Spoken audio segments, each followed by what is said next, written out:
প্রচলিত কৃষির বাইরে নতুন সম্ভাবনার দুয়ার খুলে দিয়েছে বাহারি রঙিন মাছ। সাতক্ষীরার কলারোয়ায় মাত্র ৬ জোড়া মাছ দিয়ে চাষ শুরু করে এখন মাসে লাখ টাকা আয় করছেন এক তরুণ উদ্যোক্তা। তার খামারে এখন শোভা পাচ্ছে গোল্ডফিশ, কাইকার্প সহ ২৯ প্রজাতির বিদেশি মাছ। মনিরুল ইসলাম মনির, তথ্যচিত্র ডেস্ক রিপোর্ট। ঝাঁকে ঝাঁকে লাল, নীল, বাদামি আর কমলার মতো বাহারি রঙের মাছ ভেসে বেড়াচ্ছে পানিতে। পুকুর আর কৃত্রিম চৌবাচ্চায় যেন চলছে রঙের মেলা। বিদেশ থেকে প্রশিক্ষণ নিয়ে মাত্র ৬ জোড়া মাছ দিয়ে চাষ শুরু করেছিলেন সেই শখই এখন রূপ নিয়েছে লাভজনক বাণিজ্যিক খামারে। ৬২০ টাকা দিয়ে রঙিন মাছ চাষ শুরু।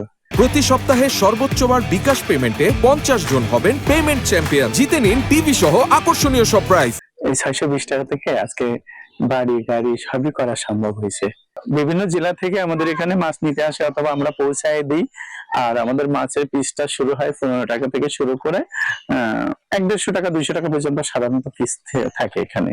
সাইফুল্লাহর এই সাফল্য দেখে দেশের বিভিন্ন প্রান্ত থেকে মানুষ আসছেন পরামর্শ নিতে। তার দেখা দেখি অনেক বেকার যুবক এখন রঙিন মাছ চাষে স্বাবলম্বী হওয়ার স্বপ্ন দেখছেন। সাইফুল্লাহ ভাই রঙিন মাছ চাষ দেখে আমি বাড়িতে চাষ শুরু করেছি। আমি চাষ সফল হয়েছে। এখানে কাজ করে আমার যা বেতন দেয় আমি তা দিয়ে আমার সংসার চালাই। কোনো খামারি বা বেকার যুবক এই রঙিন মাছ চাষ করতে চাইলে মৎস্য বিভাগের পক্ষ থেকে সব ধরনের সহায়তার আশ্বাস দিয়েছেন এই কর্মকর্তা। এটি সম্প্রসারণের জন্য আমরা ট্রেনিং প্রশিক্ষণ ব্যবস্থা করেছি।